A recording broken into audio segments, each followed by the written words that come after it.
सब देख रहा छी SCS न्यूज। हम छी कमलेंद्र झा। खबर के शुरुआत करी और सबसे पहले बात करी बीजेपी सांसद राजीव प्रताप रूड़ी के जे कांग्रेस के पूर्व अध्यक्ष राहुल गांधी पर तीखा हमला केलन।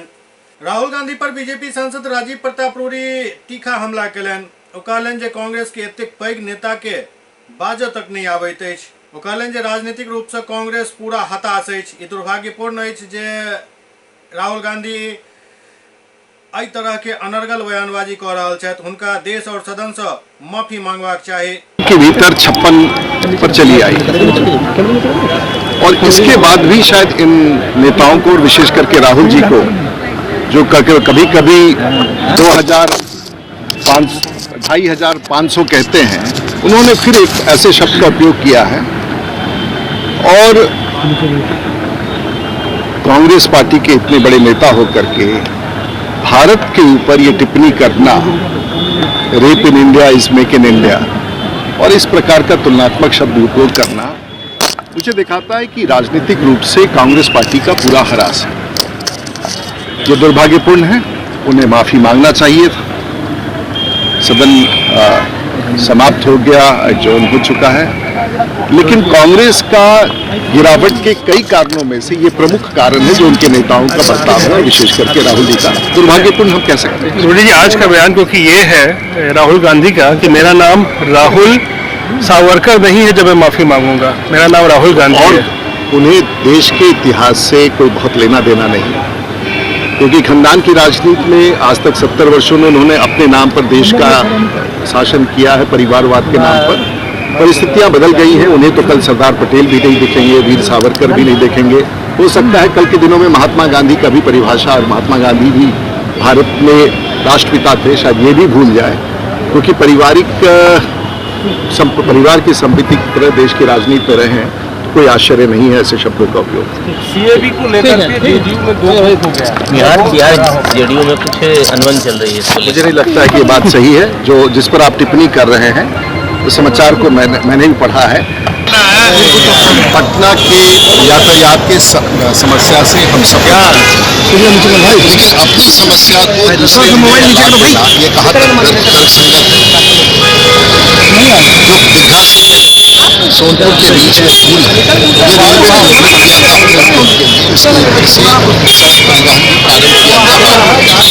रेलवे ने स्पष्ट उत्तर देकर दे दिया है कि इसके बड़े वाहनों का संरक्षण वाहनों का यदि संचालन होता रहा तो निश्चित रूप से रेलवे के ट्रेन पर एक बड़ा खतरा उत्पन्न हो सकता है।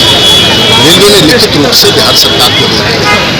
मैं नहीं जानता हूँ कि किन परिस्थितियों में इस पुल पर बड़े ट्रकों का संचालन प्रारंभ किया गया है। मैं आपको कह सकता हूँ कि वैसे भी पूर्व में उस पथ पर दरारें आ गई थी और मुझे लगता है कि बहुत दिनों तक पटना को उत्तर बिहार से जोड़ने वाला दीघा पुल जो है, ये बहुत दिनों तक की स्थिति में चल सकता है।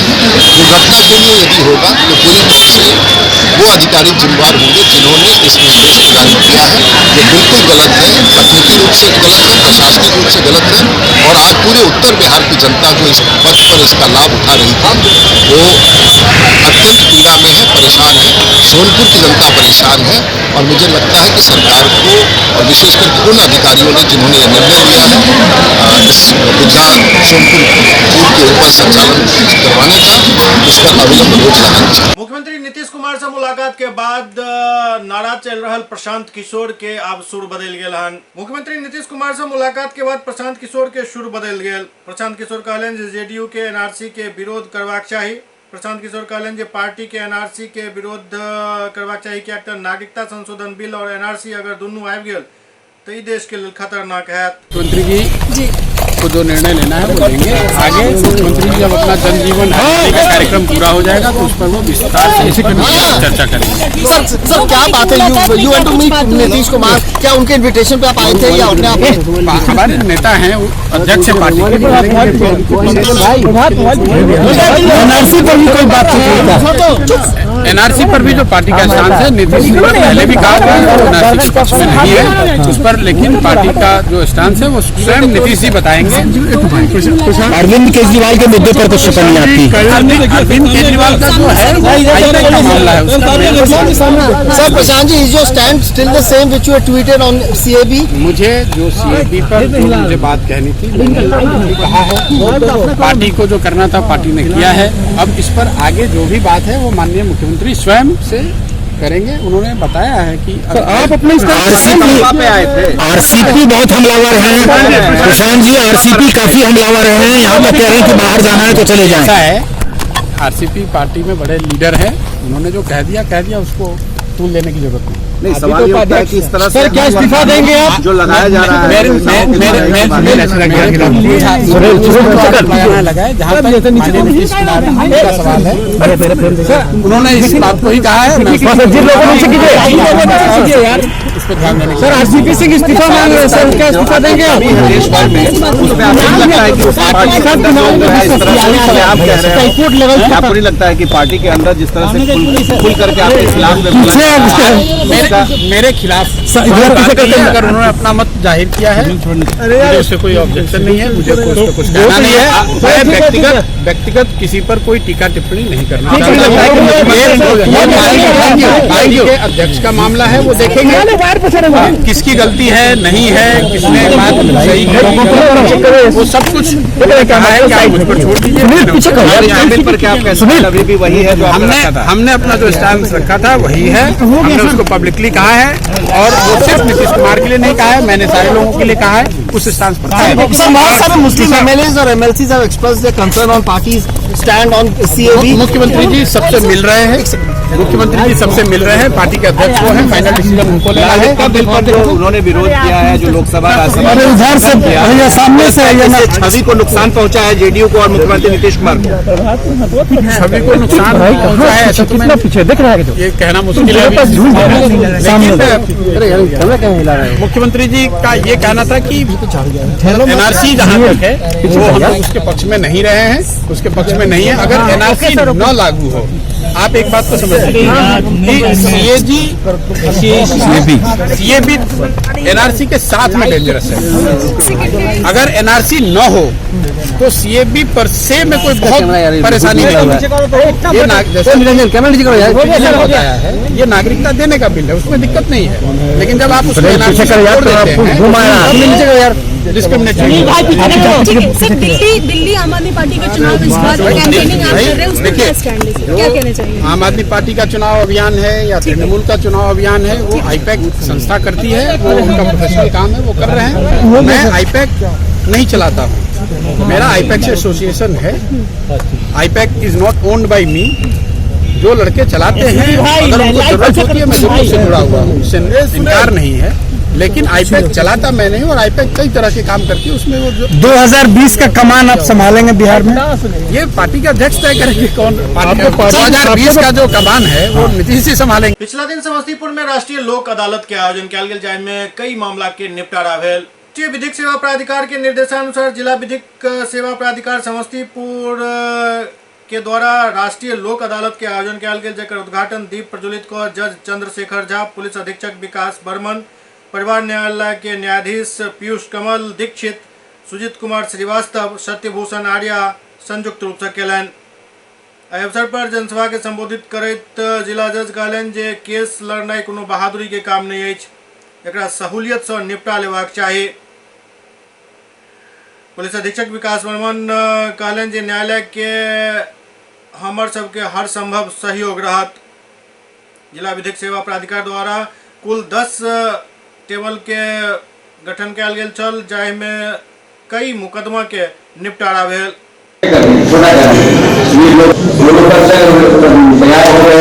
समाप्त करना है, इसी समय न्यायालय को अनुरोध किया जाए कि मेरा केस लोक अदालत में भेज दिया जाए और अगले दिन लोक अदालत जब होगा उसमें समाप्त हो जाएगा। बस 2 से 3 लाख तो केस समाप्त हो जाएगा। चलिए इस कार्यक्रम को आगे बढ़ाते हुए मैं श्रीमान अपर जिला न्यायाधीश महोदय से कहूँ,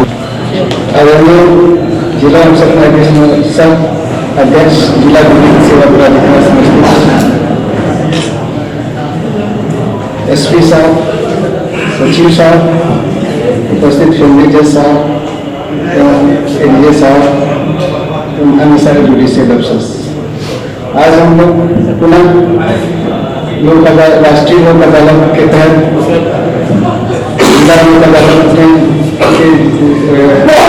में केस को निपटाने के लिए उपस्थित हुए हैं।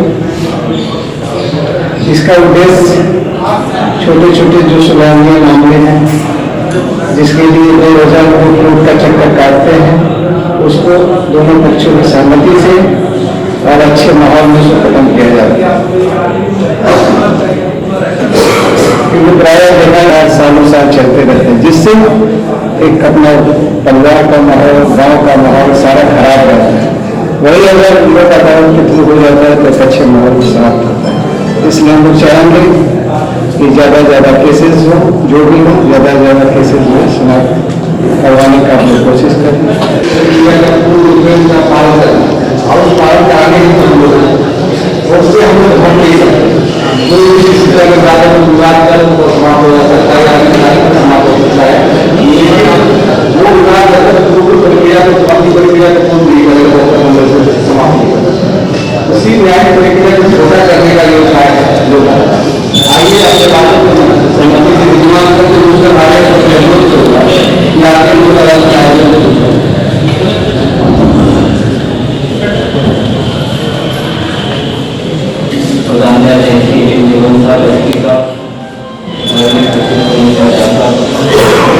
और मेरी न्याय पदाधिकारी लेकिन कमी आई जबकि मैं उनके बेनिफिट के लिए और मुझे ऐसा लगता है कि इस लोक अदालत के आयोजन के लिए कोई पेशकश बोलने की बहुत ज्यादा आवश्यकता नहीं रह जाती अगर मन संचालन पंकज वर्मा नहीं करें।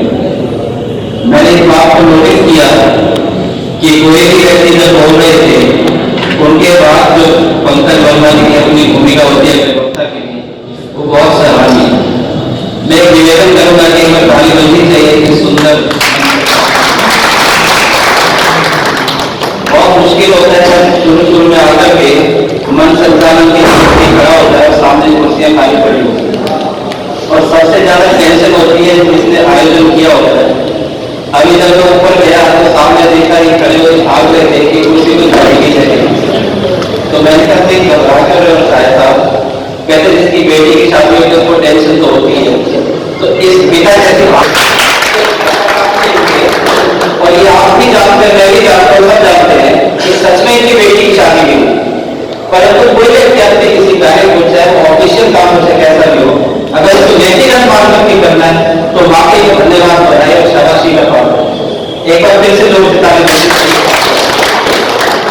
इतने बड़े बड़े कार्यक्रम और थोड़े थोड़े समय का अंतराल में करने में बहुत बड़ी लोक अदालत को सफल होती है लेकिन सबसे रहते बात साहित्य के तब भी आगे भी चलता रहेगा।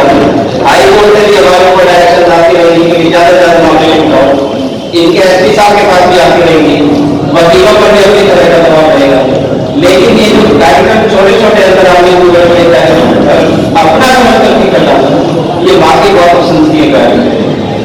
रही लोक अदालत की बात बार बार सब लोग समझाते भी रहे मैं भी छोटी सी बात कहकर मान लेता हूँ कि हमने छोटे से जब हमने कहानी पढ़ी बड़े तो बहुत ज्यादा नहीं हुए पर जब बहुत छोटे से तब पढ़ी थी कि वो दिखाते छोटा कि कोई भी व्यक्ति जब बोल रहे थे उनके बाद जो पंकज वर्मा जी की अपनी भूमिका होती है प्रवक्ता के लिए वो बहुत सराहनीय है। मैं एक निवेदन करूंगा कि हमें ताली बजनी चाहिए कि सुंदर बहुत मुश्किल होता है शुरू में आकर के मन संचालन के लिए खड़ा होता है सामने कुर्सियां खाली पड़ी होती है और सबसे ज्यादा टेंशन होती है जिसने आयोजन किया होता है। अभी जब मैं ऊपर गया तो सामने देखा कि खड़े हुए भाग रहे थे कि कुर्सी को खाली की जगह तो मैंने कहा कि घबरा कर शायद साहब कहते जिसकी बेटी की शादी होती है उसको टेंशन तो होती है तो इस बिना जैसी बात और ये आप भी जानते हैं मैं भी जानता हूँ सब जानते हैं कि सच में इनकी बेटी की शादी नहीं हुई परंतु कोई व्यक्ति अपने किसी कार्य को चाहे ऑफिशियल काम से कैसा भी हो अगर इसको व्यक्तिगत मार्ग नहीं करना है तो वाकई को धन्यवाद बढ़ाए और शाबाशी का पाओ। एक बार फिर से लोग इतने बड़े बड़े कार्यक्रम और थोड़े थोड़े समय का अंतराल में करने में बहुत बड़ी लोक अदालत को सफल होती है लेकिन सबसे रहते बात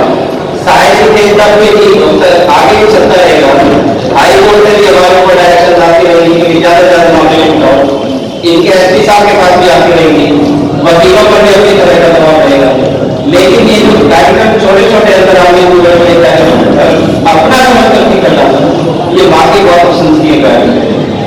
रही लोक अदालत की बात, बार बार सब लोग समझाते भी रहे, मैं भी छोटी सी बात कहकर के अंदर मान लेता हूँ कि हमने छोटे से जब अपनी कहानी पढ़ी, बड़े तो बहुत करते भी हुए, पर जब बहुत छोटे से तब पढ़ी थी कि वो दिखाते छोटा सा दो चित्र भी दिखा सकते, आपके से शायद किसी ने पढ़ी है, दो बकरियां होती हैं आमने सामने और दोनों आकर की लड़ पड़ती है कि तू पीछे हट गई, तू पीछे हट, तू पीछे हट, तू पीछे। अल्टीमेटली वो टकराती है और नीचे नदी में गिर जाती है और उसका जीवन समाप्त कर लेती है। राज्य महिला आयोग के अध्यक्षा दिलमणि मिश्रा मुजफ्फरपुर पहुंचली।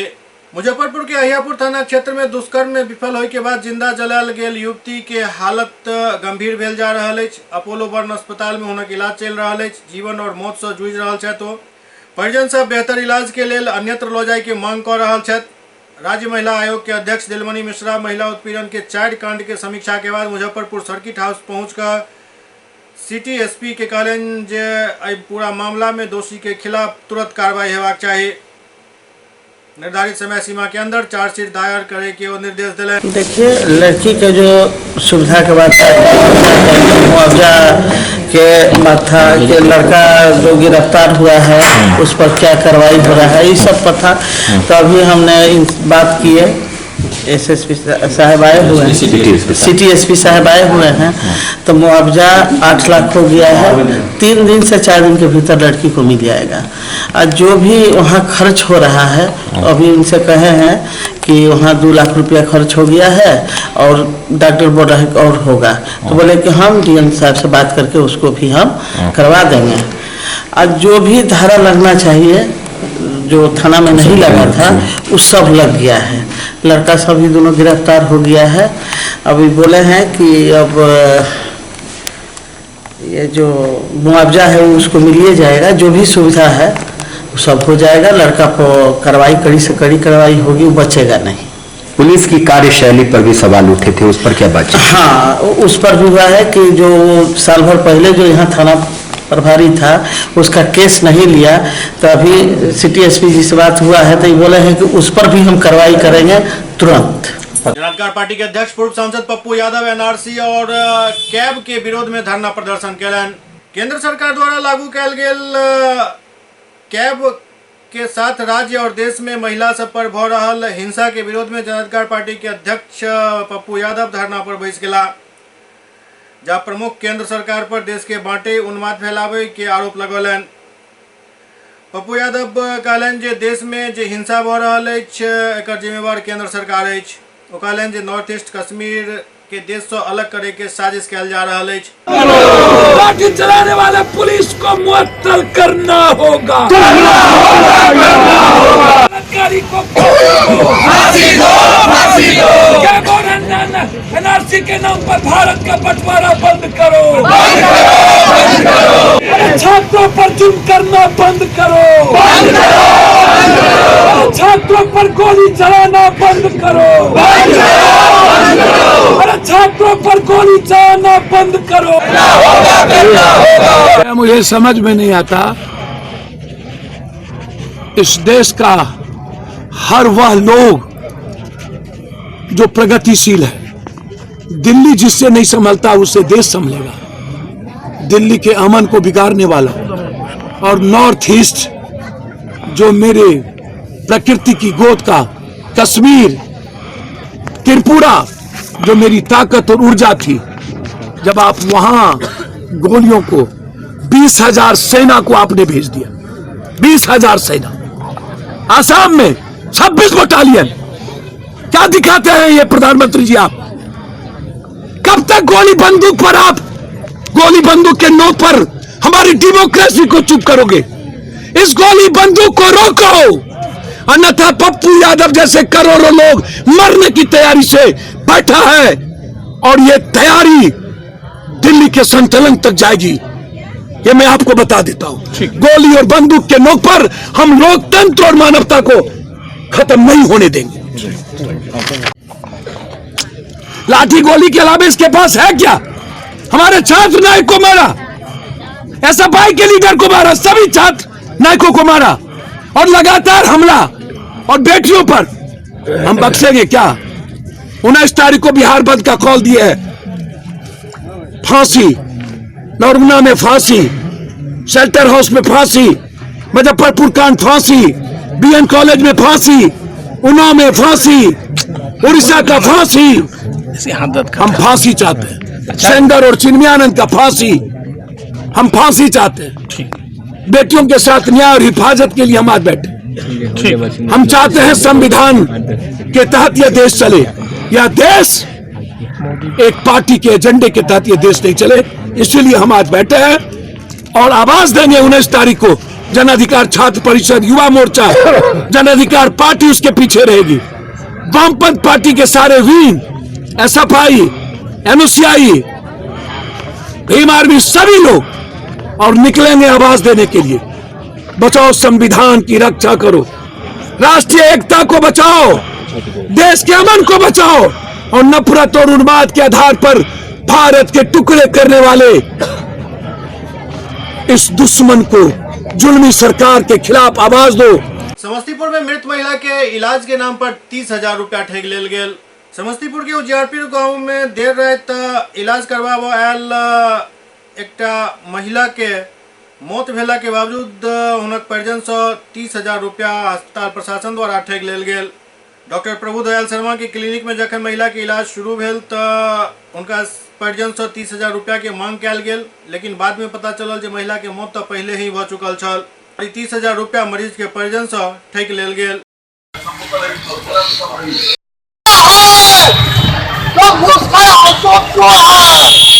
हम जान में छोड़ेंगे, खून में खाएंगे, हम खून में करेंगे।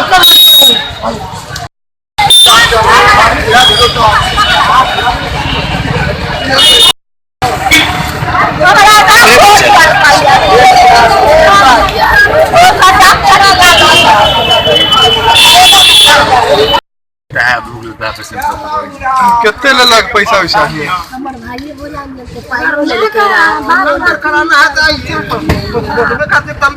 गर्भवती नहीं ना है, मेन दम में फूले की बीमारी रहे, यो पता है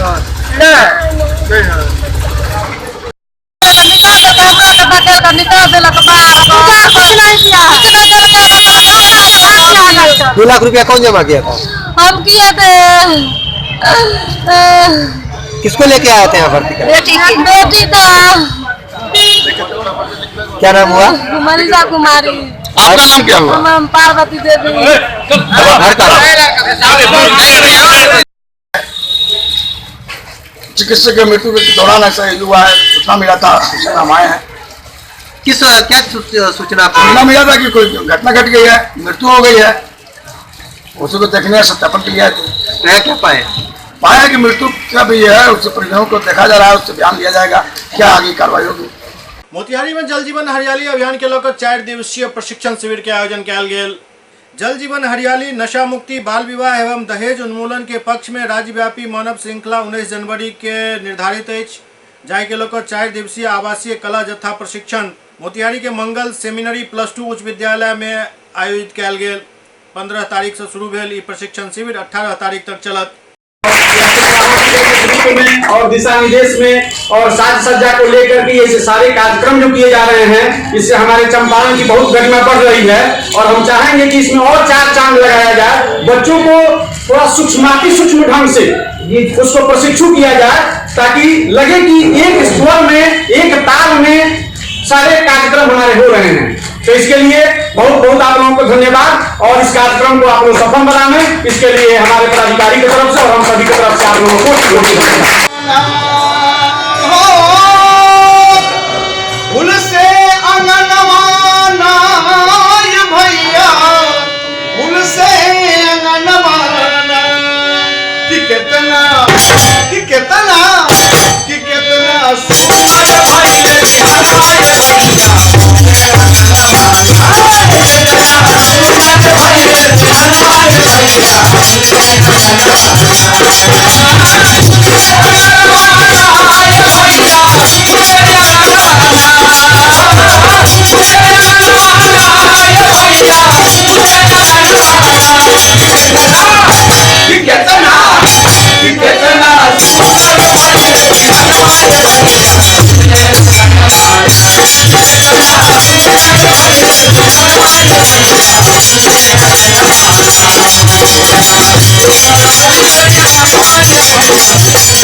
झंझारपुर में जनाधिकार पार्टी द्वारा नागरिकता संशोधन विधेयक के विरोध में धरना प्रदर्शन किया गया।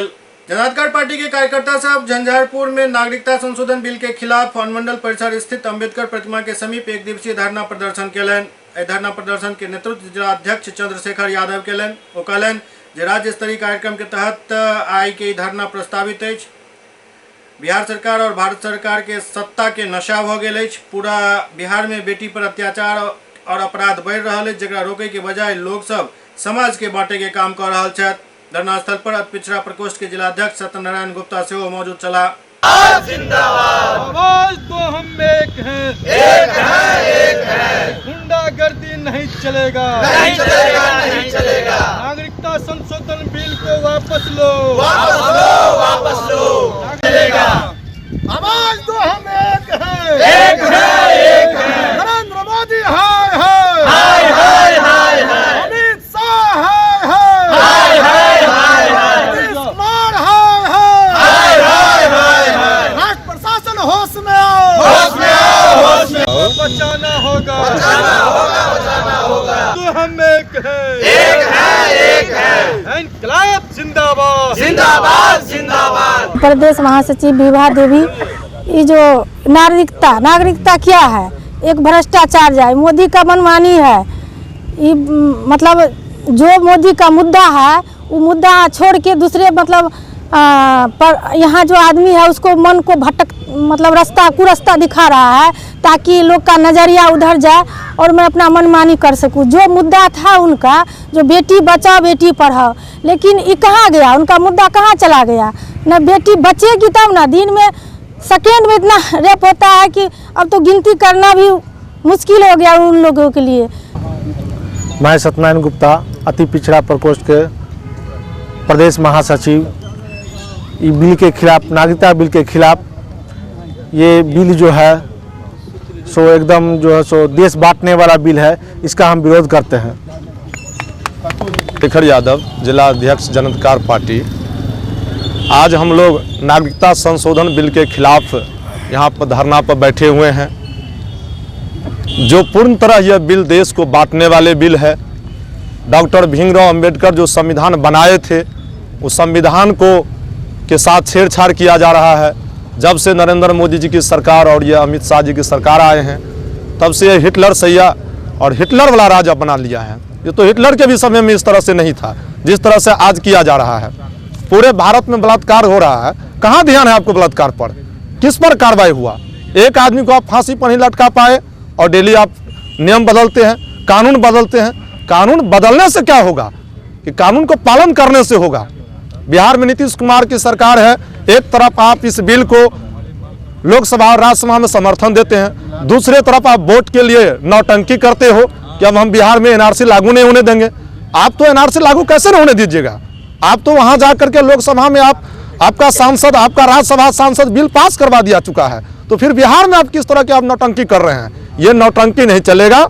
यह आपके अपना जो रवैया है वो साफ आपको बिहार में आम जनता को बताना पड़ेगा कि हम किस कारण, कौन ऐसी आपको दबाव है जो आप एक तरफ लोकसभा और राज्यसभा में समर्थन कर दिए और आज बिहार में बोल रहे हैं कि हम एनआरसी लागू नहीं होने देंगे। ये कहीं ना कहीं से तो आपके ऊपर दबाव है। इसकी आप जवाब दे दीजिए ना कि कौन दबाव है, क्या है? सृजन घटोला है कि बालिका कांड है? मान सेवा न्यास समिति और ग्लिंट रेमिडीज की तरफ से निःशुल्क स्वास्थ्य जांच शिविर के आयोजन किया गया। मां श्यामा मंदिर न्यास समिति एवं ग्लिंट रेमेडीज की तरफ से निःशुल्क स्वास्थ्य शिविर के आयोजन मंदिर परिसर में किया गेल। शिविर में डायबिटीज, हेमोग्लोबिन, ब्लड प्रेशर एवं सामान्य चिकित्सा से संबंधित स्वास्थ्य जांच किया गेल, जाहि में डॉक्टर सिद्धार्थ कुमार, डॉक्टर धीरज कुमार, डॉक्टर राम नरेश शर्मा विभिन्न मरीज के इलाज केलन। एहि मौका पर लगभग 40,000 रुपया के दवाई मरीज सब के बीच बांटल गेल। शिविर के उद्घाटन श्यामा मंदिर न्यास समिति के प्रबंधक डॉक्टर चौधरी हेमचंद्र राय द्वारा किया गेल।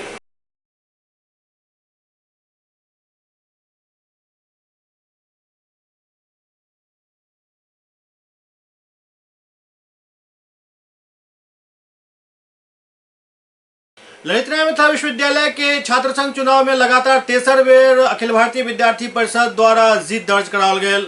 ललित नारायण मिथिला विश्वविद्यालय छात्र संघ चुनाव में लगातार तेसर बेर अखिल भारतीय विद्यार्थी परिषद 100 पैनल में अपन शानदार जीत दर्ज केलक।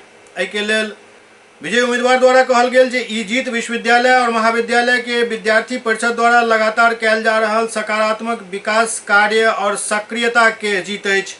ये जीत छात्र और युवा के एकता और संघर्ष के जीत अछि।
क्या नाम हुआ?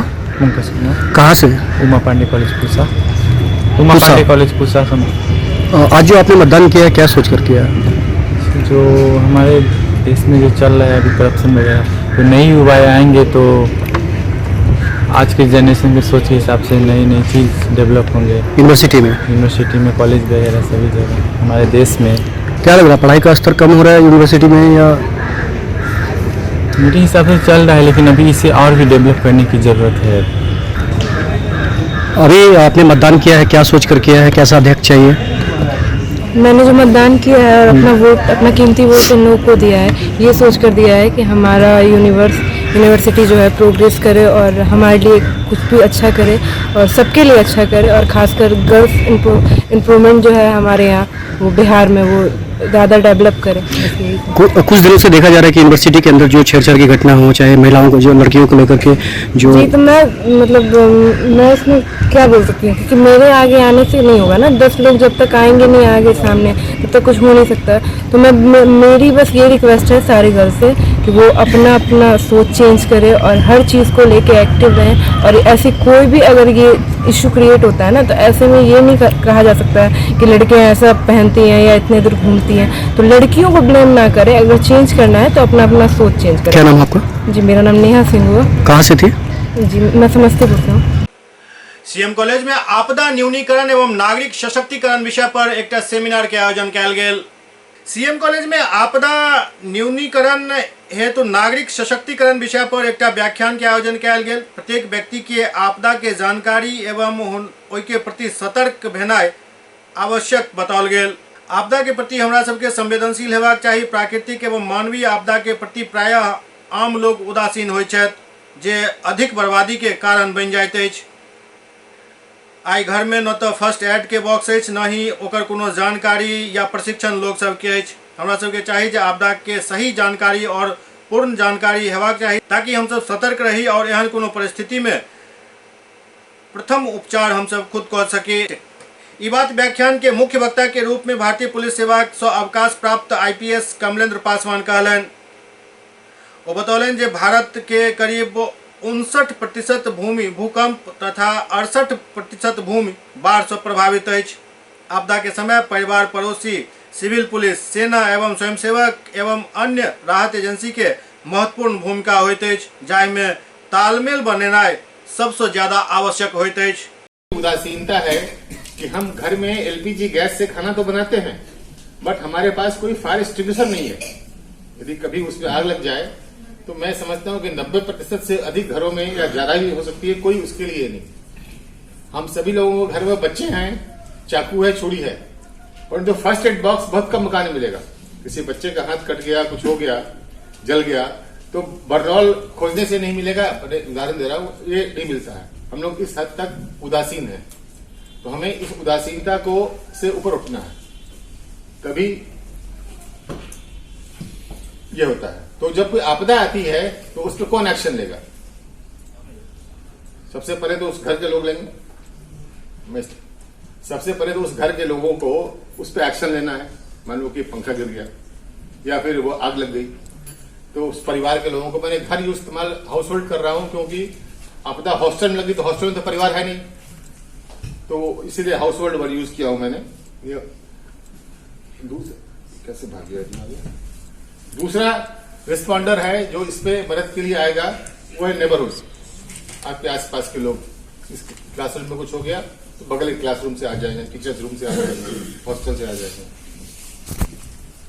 तीसरा है कि भाई इससे भी ज्यादा फैला तो पब्लिक जनता बाहर से आएगी।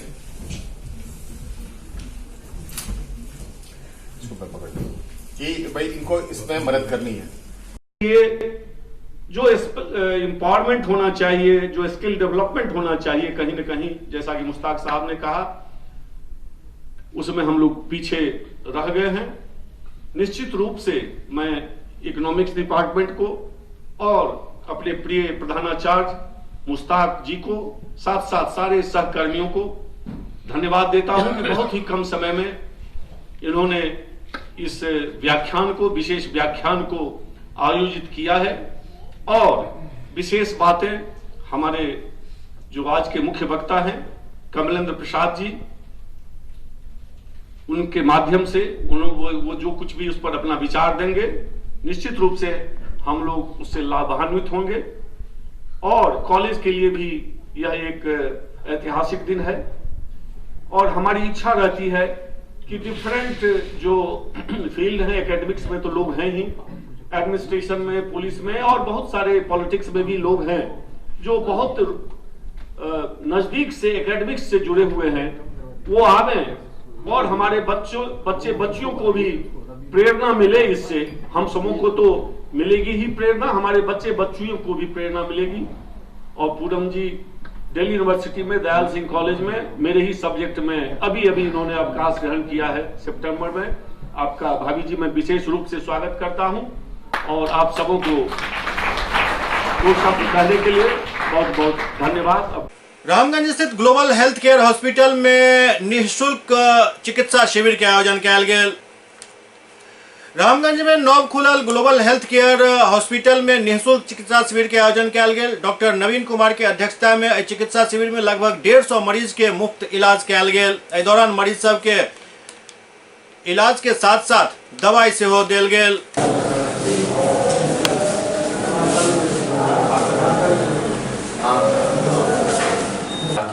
नाश्ता कर लीजिए, ठीक है, और नाश्ता करके ऊपर चले जाइए। दवा खा के नाश्ता कर जी, ऊपर कुछ दवा खा के करेगा पछिना जाँच के दवा खा ली, नाश्ता कर ली, और फिर ऊपर में जे नस के जाँच सब ये अभी आप दवा नाश्ता कर लीजिएगा, ठीक है, नाश्ता करके रोड पर बैठिएगा।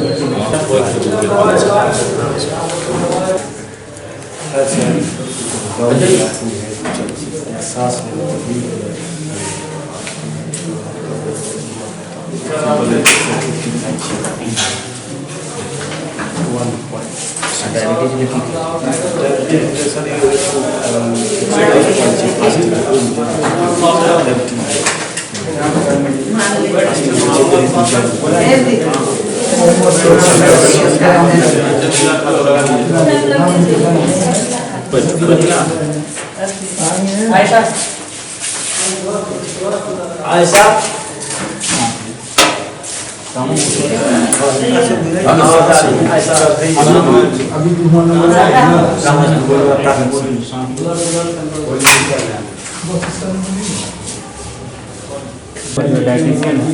बताएंगे लगाया है, जिसमें डायबिटीज से संबंधित सारी जांचें की जा रही हैं। इसमें blood sugar, fasting, PP, kidney की जांच और साथ ही इसमें हम लोगों ने पैरों में नसों की जांच के लिए न्यूरोपैथी टेस्ट रखा है, जिसके लिए हम लोग बायोसेंसियोमीटर, वाइब्रोमीटर ये सब कर रहे हैं। साथ में हॉट, कोल्ड और पैर के लिए मस्कुलर के लिए वो हम लोग BP 1000 भी कर रहे हैं, जिससे पता चले कि पैरों में कितनी ब्लड जा रही है, उसके लिए हम लोगों ने अपना इंतजाम किया है। प्लस इसमें लगभग हम लोगों ने 100 मरीज का आज चेकअप किया है। इसमें हर एक मरीज को ब्रेकफास्ट दिया गया है ताकि वो घर ना जाएं, यहीं पर अपना जो है सारा जांच कराएं। और आँखों की भी जांच की गई है। और ये कैंपेन हमारा अभी महीने में 2 संडे को चलेगा।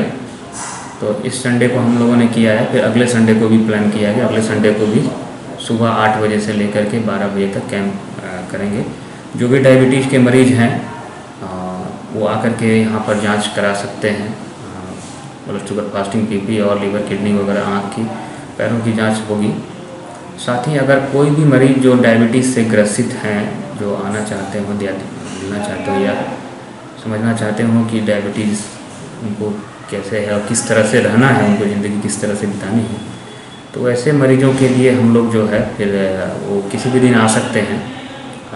सुबह में 9 बजे से लेकर के 12 बजे तक आकर के यहाँ पर काउंटर पर बताएंगे तो कि मुझे डायबिटीज़ है।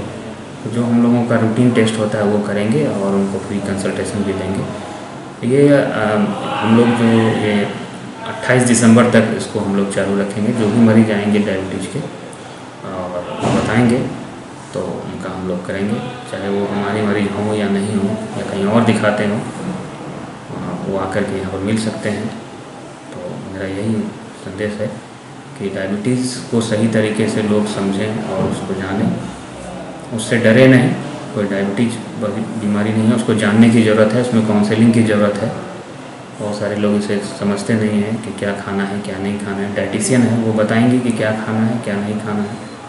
और हर एक आदमी के वेट के हिसाब से, उनके BMI के हिसाब से, हाइट के हिसाब से उनका डाइट हम लोग बनाते हैं और देते हैं। उनकी आँखों की जांच होती है कि कहीं आँख में कुछ खराबी तो नहीं है। अगर कुछ ऐसी है, कुछ ऐसी बातें होती है तो फिर उनको हम लोग आई सर्जन के पास भेजते हैं। यहाँ आज सभी डायबिटीज़ की सभी तरह की टेस्ट भी फ्री किया गया है। हाँ, अभी हम लोगों ने आज के लिए डायबिटीज़ की टेस्ट फ्री की है। क्या उसमें फ्री में क्या क्या दे रहे हैं? पैथोलॉजिक लैब से ब्लड की टेस्ट हो रही है और पैर की न्यूरोपैथी की टेस्ट हो रही है। साथ में BP, पल्स, ये सब तो है ही। और इसके अलावा आँख की जांच होगी मरीजों को। डायबिटिक काउंसलिंग होगा, डायबिटिक के बारे में बताया जाएगा और डायबिटीज़ का उसको डाइट का चार्ट दिया जाएगा कि किस तरह से रहना है, किस तरह से उसको करना है। वो इंसुलिन बना रहा है लेकिन कम अमाउंट पे बना रहा है। जितना हमें चाहिए वो उतना नहीं बना पा रहा है। जैसे मैंने आपको बताया कि हम 500 ग्लूकोज लिए, लेकिन इंसुलिन हमको चाहिए 500, लेकिन बना 200। 200 से 200 को तो वो एब्जॉर्ब कर लिया, लेकिन 300 बैलेंस हो गया। वही टाइप 2 डायबिटीज है, वो बेसिकली बड़ों में होता है। दरभंगा में एक शराब माफिया के आर्म्स के साथ गिरफ्तार किया गया। इस बारे में विस्तृत जानकारी सिटी SP योगेंद्र कुमार दिलन। शराब के केस में काफी दिन से फरार चल रहा शराब माफिया के आर्म्स के साथ दरभंगा में गिरफ्तार किया गया। गिरफ्तार अपराधी के नाम बड़े उर्फ नसीम बताओल जा रहा है। दूसर अपराधी अजय कुमार सहनी है, जे खाजा सराय के दोनों रहे वाला बताओल जा रहा है। दोनों अपराधी के पास से 1 देसी पिस्टल, 2 जिंदा कारतूस, मोबाइल फोन, सिम के साथ 3 गो पकड़ल गए। सिटी SP योगेंद्र कुमार इस बारे में विस्तृत जानकारी दिलन और बतौलन जे शराब माफिया के खिलाफ अभियान लगातार जारी रहत।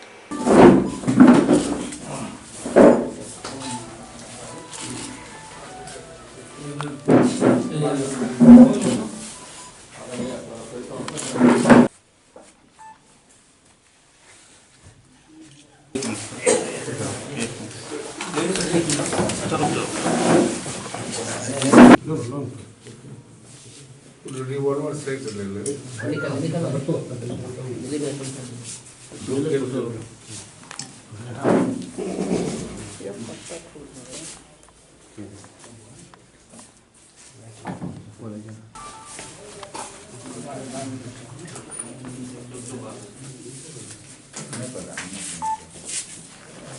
हुई है सर, क्या है मामला? 3 शराब माफियाओं की गिरफ्तारी हुई है कल दरभंगा में लहरियासराय थाना क्षेत्र से। इनके पोजीशन से एक लोडेड देसी कट्टा मिला है, 2 जिंदा कारतूस मिले हैं 8 mm के, 3 मोबाइल फ़ोन बरामद हुए हैं। लहरियासराय थाने में एक शराब माफिया है जिसका नाम है मोहम्मद नशीम उर्फ बड़े। ये काफ़ी समय से फ़रार चल रहा था। इस पे ऑलरेडी 2 केसेस दर्ज हैं शराब को लेकर के ही। इसकी माँ भी शराब का व्यापार करती थी जो कि इस समय जेल में है। तो इसको लेकर के हम लोग की जो पुलिस टीम है लगातार इसके पीछे पड़ी हुई थी। कई बार से घर पे छापेमारी की गई है लेकिन ये फरार हो जाता था। लेकिन कल हम लोग ने पूरी घेराबंदी करके जब वहाँ पे छापेमारी करी तो सफलता मिली। ये अपराधी अरेस्ट हुआ। इसके साथ में 2 साथी भी इसके अरेस्ट हुए हैं। इन लोग के पोजीशन से हथियार भी मिला है, उसको भी हम लोग ने जब्त किया है। पूछताछ में हम लोग को ये भी पता चला कि इनका सप्लायर कौन है। जल्दी हम लोग उसको भी गिरफ्तार करेंगे। इसके अलावा जो आपराधिक केसेस इस पे दर्ज हैं उनमें काफ़ी समय से ये फरार चल रहा था, तो वो केस भी हमारे डिस्पोज हो गए हैं। और भी हम लोग को अनुसंधान में पता चला है कि इसका बैकवर्ड लिंकेज क्या है, इसको सप्लाई कौन करता है। हम लोग जल्दी उसको भी गिरफ्तार करेंगे। तो निश्चित ही इसकी गिरफ्तारी से यहाँ जो शराब माफिया सक्रिय था उसमें एक हम लोग को और सफलता मिली है। और विगत पिछले 1 हफ्ते में भी हम लोगों ने कई शराब माफियाओं को अरेस्ट किया है जिनके पास से पिस्टल भी मिली है, कारतूस भी मिले हैं। और उनके जो सप्लायर है उनके बारे में हम लोग ने एक सूची बनाई है। तो हम लोग की ये जो कार्रवाई है शराब माफियाओं के खिलाफ ये लगातार चलती रहेगी और आने वाले दिनों में हम लोग इसमें और भी कार्रवाई करेंगे। सर, शराब के कारोबार में जो हथियार का उपयोग हो रहा है सर, ये हथियार कहाँ से आ रहा है? देखिए, इनका सप्लायर कोई एक नहीं है। अभी 4 दिनों पहले भी हम लोग ने एक गैंग पकड़ा था, तो उसका भी जो सप्लायर था वो बहादुरपुर का ही रहने वाला था। उस पर भी क्रिमिनल केसेस दर्ज थे, उसको भी हम लोग ने अरेस्ट किया था। तो इन सबके जो सप्लायर हैं किसी ने किसी से प्राप्त किया है, किसी ने किसी से किया है। लेकिन सभी ज़्यादातर केसेस में हम लोग ने जहाँ से भी इन लोगों ने हथियार प्राप्त किया है उनके यहाँ भी उसी दिन छापेमारी करी है, उसी दिन रात को गिरफ्तारी भी कर ली है हमने। आने वाले दिनों में हम लोग इसमें और भी कार्रवाई करेंगे। सर, तो इस मामले में इन लोगों ने जहाँ से हथियार की खरीदारी की थी या जिनसे लिया था, क्या उनकी गिरफ्तारी हुई है? उसके बारे में हम लोग को सूचना मिल गई है और उसके लिए भी हम लोग आज रात को फिर से छापेमारी करेंगे और हमें उम्मीद है उसको भी हम गिरफ्तार करें। SCS न्यूज के अंक में अखनितवा अगला अंक में फिर कुछ और समाचार संग उपस्थित है। तब तक अपने सब देखते रहो SCS न्यूज। नमस्कार।